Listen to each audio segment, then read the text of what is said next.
இந்த பையன் எதை பார்த்து இப்படி பயப்படுறான்னு தெரியுமா? காத்து. வெறும் காத்த பார்த்து தான் அந்த பையன் இந்த அளவுக்கு பயப்படுறான். அந்த பையன் கொஞ்ச நேரத்துல இறந்து போயிடுவான். அதுக்காக தான் அவனை பிடிச்சுக்கிட்டு அவங்க அப்பா கண் கலங்கி இருக்கிறாரு. அதோட இவரை பாருங்க, இவரால தண்ணிய கூட முழுங்க முடியல. தண்ணிய பார்த்து பயப்படுறாரு.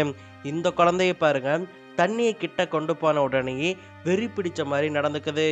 அந்த குழந்தை ரொம்பவே கோவமா அந்த தண்ணி பாட்டிலை பிடுங்கி வீச பார்க்குது.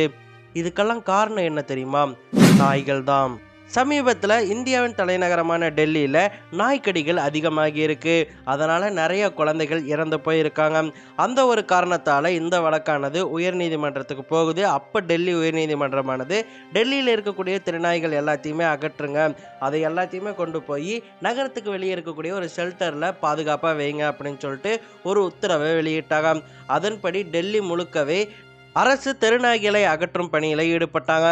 அதற்கு எதிராக அனிமல் லவர்ஸ், குறிப்பாக டாக் லவர்ஸ்னு சொல்லப்படக்கூடிய நிறைய பேர் போராட்டம் பண்ணி இருந்தாங்க. டெல்லியில் மட்டும் கிடையாது, நாடு முழுக்க போராட்டம் பண்ணிட்டு இருந்தாங்க. அப்படிதான் சென்னையிலும் பண்ணியிருந்தாங்க. அந்த போராட்டமானது வலுக்கவே அதை மையப்படுத்தி டாக் லவர்ஸ், டாக்ஸ் நகரத்துக்குள்ளே இருக்க வேணாம்னு சொல்கிறவங்க அப்படின்னு சொல்லி நீயானால ஒரு ஷோ வச்சுருந்தாங்க. அந்த ஷோ தான் இப்போ தமிழ்நாட்டில் வைரலாக போயிட்டுருக்கு. சரி, யார் பக்கம் நியாயம் இருக்கு? தெருநாய்கள் தெருவில் இருக்கணுமா கூடாதா அப்படிங்கிறத தான் விரிவாக இந்த காணொலியில் நம்ம பார்க்க போகிறோம். இந்த வீடியோடைய தொடக்கத்தில் சில வீடியோஸை நான் காட்டியிருந்தேன். அதில் நாய்க்கடியால் இவங்க பாதிக்கப்பட்டதால தான் இந்த மாதிரி நடந்துக்கிறாங்க அப்படின்னு சொல்லிட்டு சொல்லியிருந்தேன். ஏன்னா அதுக்கு பேர் தான் ரேபிஸ்ன்னு சொல்லுவாங்க. நாய்க்கடியால் வரக்கூடிய மிக முக்கியமான பிரச்சனை என்னன்னு கேட்டிங்கன்னா ரேபிஸ் தான். ரேபிஸ் லைசா வைரஸ் அப்படிங்கிற ஒரு வைரஸுடைய ஒரு பகுதின்னு சொல்லலாம். இதில் இந்த லைசா அப்படின்னுங்கிறதுக்கு அர்த்தமே வெறி அப்படின்னு அர்த்தம். அதாவது இந்த ரேபிஸ் உங்களை அட்டாக் பண்ணிருச்சுன்னு சொன்னால் நீங்களும் நாய் போல வெறி பிடிச்ச மாதிரி நடந்துப்பீங்க. அதனால தான் முன்னாடி எல்லாமே நாய் கடிச்சா நாயாவே மாறிடுவாங்க அப்படின்னு சொல்லிட்டு கேள்விப்பட்டிருப்பீங்க. அதோட நாய் கடிச்ச உடனேயே அந்த நாய் என்ன ஆச்சு அப்படின்னு சொல்லிட்டு பார்த்துக்கிட்டே இருங்கன்னு சொல்லுவாங்க இல்லையா? 16 நாளைக்கு அந்த நாயை சாகாம பாத்துக்கணுமே. இன்னும் இல்ல, அந்த நாய்க்கு இருக்கிற எல்லா குணமும் உங்களுக்கு வந்து கம்பத்தை பார்த்தா காலை தூக்கி 16 நாளைக்கு நாயை சாகாம பாத்துங்க. நான் சாக விட மாட்டேன் வைத்தியரே. அது எதுக்காகன்னு கேட்டிங்கன்னா, ரேபிஸ் இருக்கக்கூடிய நாய்கள் கிடைச்சாதான் நமக்கு ரேபிஸ் வரும்.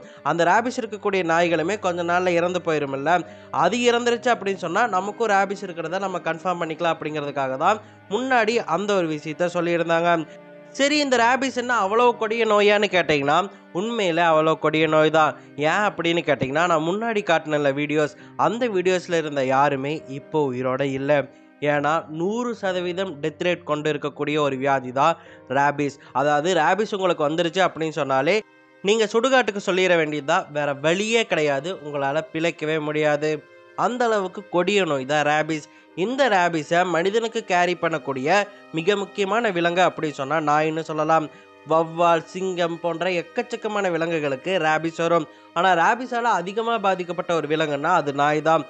அந்த நாயால் தான் அதிகமாக மனிதர்களுக்கு ரேபிஸ் தொற்றானது ஏற்படுது. இந்த ரேபிஸ் வந்துட்டாலே வெறி பிடிச்ச மாதிரி முதல்ல நடந்துப்பாங்க. அதோட நான் முன்னாடி சொன்ன மாதிரி தண்ணியை பார்த்து பயப்படுவாங்க, காற்றை பார்த்து பயப்படுவாங்க.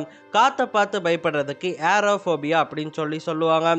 இவங்க பக்கத்தில் நீங்கள் போய் காற்று வீசினாலோ ஃபேன் இவங்க மேலே சுற்றினாலோ இவங்களுக்கு பயமானது ஏற்படும். அதோட ஹைட்ரோஃபோபியா அப்படின்னா தண்ணியை கூட இவங்களால விழுங்க முடியாது. தண்ணியை குடிச்சா அப்படியே துப்பிடுவாங்க, இல்லை தண்ணியை பார்த்தாலே பயப்படுவாங்க.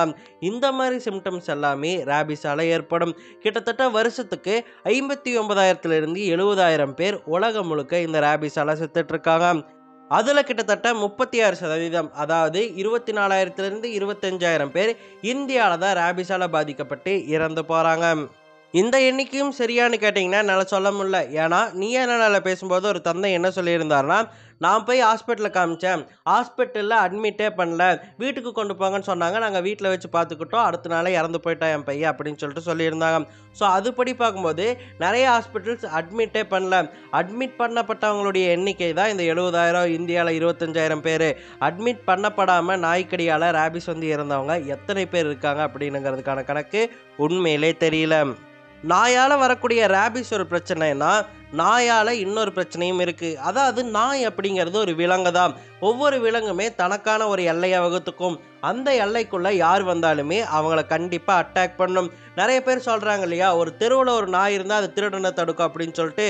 அது திருடனையெல்லாம் தடுக்கிறது கிடையாது. ஒரு நாய்கள் கும்பலாக சேர்ந்துச்சுன்னு சொன்னால் தன்னுடைய எல்லையை வகுத்துக்கும். அந்த எல்லைக்குள்ள ஒரு நாயே வந்தாலுமே அது குறைக்க தான் செய்யும். அது தன்னுடைய எல்லையை பாதுகாத்துக்கிறதுக்கு தான் அப்படி பண்ணுது. அது மனுஷனுக்காக அப்படி பண்ணல. அந்த தெருநாய் கும்பலுடைய எல்லைக்குள்ள நம்ம போகிறதால தான் நைட் நேரம் நம்ம வண்டியில் போகும்போது பின்னாடியே துரத்திட்டு வருது. அதுக்கப்புறம் குறிப்பிட்ட எல்லைக்கு அப்புறம் அப்படியே நின்றுடுது. அது அதை பாதுகாக்க தான் அப்படியெல்லாம் பண்ணுதே தவிர மனிதர்களை பாதுகாக்கணும், மனுஷங்களை கெட்டவங்க இருக்காங்க நல்லவங்க இருக்காங்கன்னு நமக்கு பிரித்து பார்க்க தெரியும் அப்படின்னு சொல்லிட்டு ஒரு மண்ணும் நாய்க்கு தெரியாது. நாய் அதுக்காக தான் எல்லாம் பண்ணும். ஏன்னா நாய் ஒரு விலங்கு. இப்போ நான் சொன்ன 2வது பிரச்சனையில் கூட நைட் நேரம் வேலைக்கு போயிட்டு வரக்கூடிய ஆண்கள், பெண்கள், நடுத்தர வயதுடையவர்கள் தான் பாதிக்கப்படுவாங்க. 3வது பிரச்சனை தான் ரொம்ப முக்கியமானது. அது என்னன்னா, நாய்கள் தங்களை விட வீக்காக யாரை பார்த்தாலுமே கண்டிப்பாக அட்டாக் பண்ணும். அவங்க அந்த தெருவாக இருந்தாலும் சரி, வேற ஒரு தெருவாக இருந்தாலும் சரி, கண்டிப்பாக அட்டாக் பண்ணும். ஏன்னா வெறி குணம் கொண்ட விலங்குகள் தான் நாய்கள். தங்களை விட சின்னதாக இருக்கக்கூடிய குழந்தைகளை பார்த்தா கண்டிப்பாக அதை அட்டாக் பண்ணும். இல்லை வயசானவங்க ஸ்லோவாக நடந்துட்டு இருக்காங்க அப்படின்னு சொன்னால் அவங்கள கண்டிப்பாக போய் கடிச்சு வைக்கும். ஏன்னா அதனுடைய பண்பே அப்படிதான். உதாரணத்துக்கு கடந்த 2024ஆம் ஆண்டு மட்டும் இந்தியாவில் 37 லட்சம் பேரை நாய்கள் கடிச்சு கொதறி இருக்கு. அதாவது 37 லட்சம் நாய்க்கடி கேஸுகளானது பதிவாகி இருக்கு. இவங்கெல்லாம் ஹாஸ்பிட்டலுக்கு வந்தவங்க தான். சில பேர் கடி வாங்கியுமே சரி வீட்டிலே இருந்துக்கலாம் அப்படின்னு சொல்லிட்டு இருந்திருப்பாங்க. அவங்களையும் சேர்த்தா லிஸ்ட்டு இன்னுமே பெருசாக போகும். இந்தியாவில் குறிப்பிட்ட தமிழ்நாட்டில் மட்டும் பார்த்தீங்கன்னா 4,80,427 பேர் நாய்க்கடியால் 2024 பாதிக்கப்பட்டு இருக்காங்க. நாய் கீழே கிடக்குன்னு காப்பாற்ற போன ஒரு விளையாட்டு வீரருக்கு கடிப்பட்டு ரேபிஸ் வந்து அதனால் இறந்து போனவர். 2 மாதம் குழந்தைய நாய் கவ்விருச்சு, 2 வயசு குழந்தைய நாய் அட்டாக் பண்ணி கொன்னுருச்சு, 6 வயசு குழந்தைய நாய் அட்டாக் பண்ணி கொன்னுருச்சு, 80 வயசு மூதாட்டிய நாய் அட்டாக் பண்ணி கொன்னுருச்சு அப்படின்னு சொல்லிட்டு எக்கச்சக்க கேஸ்களை நம்ம தினம் தினம் நியூஸ்களில் பார்த்துக்கிட்டே வரோம். இது எல்லாமே நம்மளை எங்கே கூட்டிகிட்டு போய் விடுதுன்னு கேட்டிங்கன்னா, நாய்களை ஒட்டு மொத்தமாக நகரத்தை விட்டு அகற்றணும் அப்படிங்கிற ஒரு முடிவுக்கு தான் கொண்டு போய் விடுது. நாய்கள் ரொம்ப முக்கியமானது, அதுவும் ஒரு விலங்கு தானப்பா, அதை எதுக்கு இன்னொரு இடத்துக்கு கொண்டு போகணும் அப்படின்னு சொல்லிட்டு கேட்டிங்கன்னா, பாம்புகளும் ஒரு உயிர் தானே. பாம்புகள் நாய்களை விட சாந்தமானது, அது உங்களுக்கு தெரியுமா? அப்போ பாம்புகளை நம்ம பக்கத்துலேயே வச்சுக்கலாமே, எதுக்காக பயப்படுறோம்? எந்நேரமானாலும் அது பாம்பு தான், அடிக்கடி சீரும், நம்மளை கடிச்சு வைக்கிறதுக்கு வாய்ப்புகள் இருக்குது அப்படிங்கிறதால தானே பாம்புகளை நம்ம அகற்றி இருக்கோம். ஏன் அந்த நீயானான ஷோலையே அந்த அம்மு அப்படிங்கிறவங்க என்ன சொல்லியிருந்தாங்கன்னா, என்னுடைய காரை வந்து ரேட் கடிச்சிருச்சு, அதுக்கு நான் ரொம்ப வருத்தப்பட்டேன், அது அங்கேயே செத்து போயிடுச்சு சார், அதை க்ளீன் பண்ணுறதுக்கே வருத்தப்பட்டேன் அப்படின்னு சொல்லிட்டு ரொம்ப மோசமாக சொல்லியிருப்பாங்க. ஸோ இவங்களுக்கு அனிமல்ஸ் எல்லாத்து மேலையெல்லாம் அக்கறை கிடையாது, தெருநாய்கள் மேலே மட்டும்தான் அக்கறை. ஆனால் அதே தெருநாய்கள் இவங்க வீட்டுக்குள்ளே வந்தால் விட மாட்டாங்க, இவங்களுடைய ஹைப்ரிட் நாய்கள் கூட சேர விட மாட்டாங்க. இவங்களை பொறுத்த வரைக்கும் என்னென்னா, தெரு முழுக்க நாய் இருக்கணும், இவங்க காரில் வருவாங்க, கையில் சாப்பாடு பொட்டலம் வச்சுருப்பாங்க, அதை அப்படியே தூக்கி வீசிட்டு போகணும், அது மூலமாக தங்களை பெரிய ஆளாக காட்டிக்கணும், அந்த ஒரு எண்ணம் மட்டும்தான். மிஸ்டர் ஜிகே ரொம்பவே முக்கியமான ஒரு வாதத்தை முன் வச்சுருந்தாரு. என்ன சொல்லியிருந்தாருன்னா, அதாவது தெருநாய்களை விரும்புகிறவங்க பார்த்தீங்கன்னா மனுஷங்களை அதிகமாக வெறுப்பாங்க, மனுஷங்களை அவங்களுக்கு பிடிக்கவே பிடிக்காது. ஏன் அப்படின்னா, தாங்க சொல்கிறத கேட்கக்கூடிய, தாங்க சொல்கிறதுக்கு அடிபணியக்கூடிய, எதிர்த்து கேள்வி கேட்காத ஒரு உயிரினம் தங்க கூட இருக்கணும் அப்படின்னு சொல்லிட்டு அவங்க நினைப்பாங்க.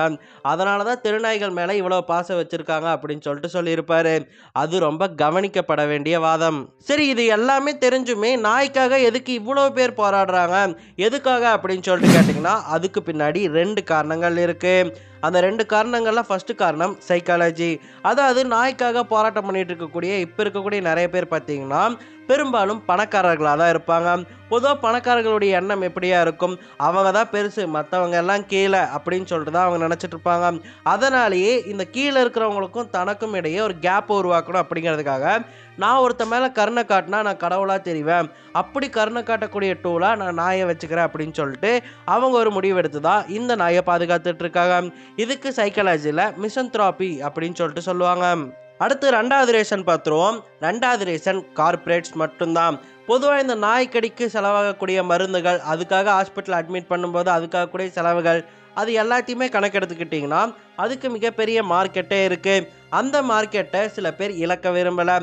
அதனால தான் 90% மக்கள் நாய்கள் எங்களுக்கு வேணான்னு சொன்ன போதுமே வெறும் 10% மக்கள் நிறைய பணம் கொடுத்து மிகப்பெரிய லாயர்ஸ் எல்லாம் அமர்த்தி கேஸ்களை போட்டுக்கிட்டு இருக்காங்க.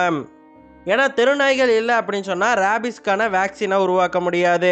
ஒரு ரேபிஸ் வேக்சினானது 400 ரூபாயிலிருந்து 2500 வரைக்கும் விற்பனை பண்ணுறாங்க. அந்த வியாபாரம் போயிடுச்சு அப்படின்னு சொன்னால் அந்த நிறுவனங்கள்லாம் என்ன பண்ணுவாங்க அப்படிங்கிற கேள்வி இங்கே வருது இல்லையா? இது மட்டும் தானே கேட்டிங்கன்னா இல்லை, இப்போ தான் நம்ம பெரிய விஷயத்துக்கு போகிறோம். இந்த டாக் லவர்ஸ் என்ன சொல்கிறாங்கன்னா, தெருநாய்களை நீங்கள் அகற்றக்கூடாது, தெருநாய்களை நீங்கள் ஸ்டெர்லைஸ், அதாவது கருத்தடையோ அதுக்கு காயடிச்சோ அதை பண்ணிவிட்டு அதுக்கப்புறம் திரும்ப அதே தெருவில் கொண்டு வந்து விட்டுருங்க அப்படின்னு சொல்லிட்டு தான் அவங்க சொல்கிறாங்க. இதுக்கு பின்னாடி ரொம்ப ரொம்ப முக்கியமான ரீசன் இருக்குது. இந்த மாதிரி ஸ்டெர்லைஸ் பண்ணுறதுக்கான ப்ராசஸ் இருக்குது இல்லையா, அதுக்கு நிறையா செலவாகும். கவர்மெண்ட்டே அதை எடுத்து பண்ண முடியாது. அதனால் கவர்மெண்ட் என்ன பண்ணுவாங்கன்னா, தனியார் அமைப்புகள் முக்கியமாக என்ஜிஓஸ் கிட்ட இந்த பொறுப்பை ஒப்படைப்பாங்க. அவங்க கிட்ட குறிப்பிட்ட அமௌண்ட் காசை கொடுத்துட்டு நீங்கள் இந்த மாநகராட்சி இந்த நகரத்தில் இருக்கக்கூடிய தெருநாய்கள் எல்லாத்தையுமே பிடிச்சி ஸ்டெர்லைஸ் பண்ணுங்க அப்படின்னு சொல்லிட்டு சொல்லிடுவாங்க. அப்படி பண்ணும்போது அதுக்குள்ள நிறைய ஊழல்களை இந்த என்ஜிஓஸ் பண்ணிட்டு இருக்காங்க. அதுக்கு ஆதாரமே இருக்கு. 2023 கோயம்புத்தூரில் பார்த்தீங்கன்னா, கோயம்புத்தூர் மாநகராட்சி பார்த்தீங்கன்னா, கோயம்புத்தூர் மாநகராட்சியில் 1 லட்சத்திற்கும் மேலே திருநாய்கள் எண்ணிக்கை உயர்ந்துருச்சு. அதனால் அதை எல்லாத்தையுமே பிடிச்சி ஸ்டெர்லைஸ் பண்ணுங்க அப்படின்னு சொல்லிட்டு 3 என்ஜிஓ கிட்ட அந்த பொறுப்பை ஒப்படைக்கிறாங்க. அதன்படி ஒரு நாய்க்கு 1650 ரூபா ஸ்டெர்லைஸ் பண்ணுறதுக்கு செலவாகும். அந்த செலவை நாங்கள் தரோம் அப்படின்னு சொல்லிட்டு சொல்லியிருந்தாங்க. அதன்படி அந்த 3 நிறுவனங்களுமே அந்த ஒரு வருஷம் மட்டும் எவ்வளவு நாய்களை பிடிச்சி ஸ்டெர்லைஸ் பண்ணியிருக்காங்க அப்படின்னு சொல்லிட்டு தெரியுமா? வெறும் 6748 மட்டும்தான். எவ்வளவு நாய்கள் இருந்துச்சு? கிட்டத்தட்ட 1,11,000 நாய்களுக்கு இவங்க இந்த ஒரு ஒப்பந்தத்தை போட்டிருந்தாங்க. ஆனால் 3 நிறுவனங்களுமே சேர்த்து 6748 நாய்களுக்கு தான் கருத்தடை பண்ணியிருந்தாங்க.